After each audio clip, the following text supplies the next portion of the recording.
you were saying before, some of the benefits are that EC is freed up, or your campaign leads are freed up to really drive programs forward and do more of the planning, as opposed to having to go to storage or set up a tabling or be at every beach cleanup. You've got more time to really drive things forward and be a visionary.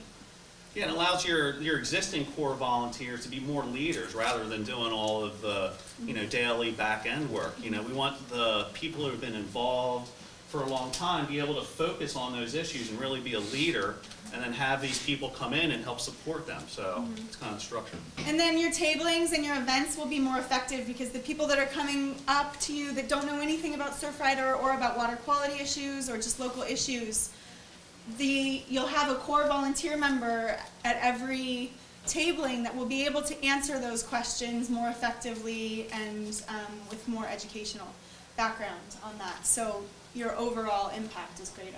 And then you'll find that some volunteers, once they're able to see the whole lay of the land of what's going on in your chapter at once, they'll find a need or an interest that EC hadn't even imagined, and they'll take it on all on their own and become their own campaign manager in a way that you never could have empowered somebody to do, because it was left field to you.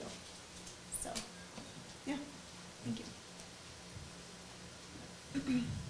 And there's lots of things that make it a success, obviously. And one of them is finding the right venue for the training itself. You don't want to go to your local bar or restaurant that may be noisy, waitress coming in, taking orders, things like that. You want to find a nice quiet room, maybe something along these lines. A lot of libraries and community rooms, may have something that you can, rent out or use for free. But you want it to, be a nice welcoming environment where it's just you, where you can focus, there's not distractions, you want to try to avoid from having it outside because, there's so many things to do and look at. But lighting is good, because yes, we're outdoor people.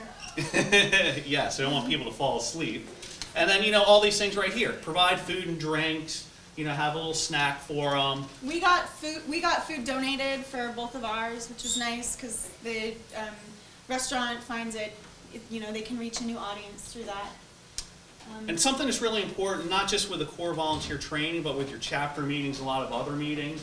When people come in, say hello to them, introduce yourself. I know in San Diego, a lot of times, people come in, our volunteers, our members, and they'll just kind of go to their own friends, their own little clique, and then, some new people will come in and kind of sit there on their own, and, make people feel welcome.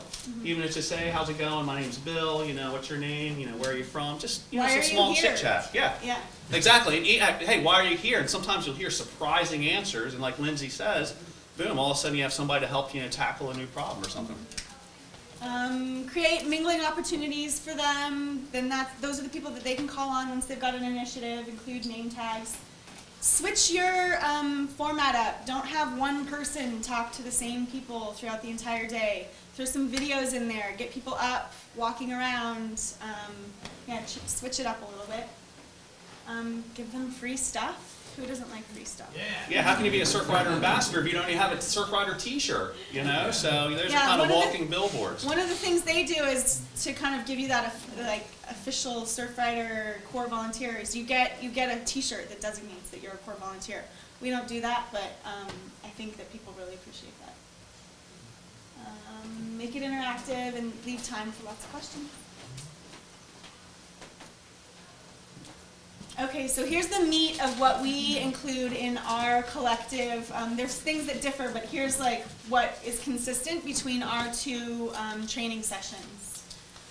They all include a welcome and introduction. That's introducing the executive committee and the program heads, but then also having everybody introduce themselves. And we ask everybody to stand up and introduce why they're here or why they came to Surfrider. And you'll find that's one of the most valuable pieces of the day that you can have, because then you know what to approach them about. I heard you're interested in blah, so this is what I'm going to plug you in on, or here's who I think you should talk to. And then if you go through the Surfrider and chapter overview, you guys know what Surfrider is all about, how the chapters are structured, things like that. You might want to introduce your local executive committee members just to designate that a little bit. You may want to create a slide like one of the ones we had earlier that kind of shows people how they pull through, or the structure for your chapter. That's really up to you. And then something that's really important that we kind of touched upon and that West LA is really focused on is having a section with Water Quality 101. It's really surprising when you get people who are Surfrider supporters in a room and maybe half of them don't even know what a watershed is. Or, you know, on the West Coast, something that's really a big issue right now is the garbage patch out in the Pacific. And a lot of people may not really know much about it. So if you're at a Surfrider booth, at an outreach booth, you should know what a watershed is. If you're in California, you should know what the garbage patch is. But it's surprising, you know, people may sit there and, you know, and not understand this. So it's really important to cover some of those basics.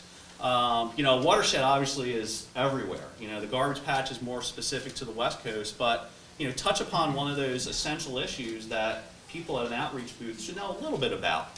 You don't have to be an expert, obviously, to be an outreach booth, and that's something that's really important. If people, you know, don't know something, say, hey, I don't know, but I can find out. You know, take their name, email, forward it on to the chapter chairman or something along those lines. But we found that a lot of people are holding themselves back from doing a tabling or from speaking on behalf of Surfrider because they're not comfortable with that information. So if you provide them that elementary and basic knowledge, they are more comfortable going out and speaking.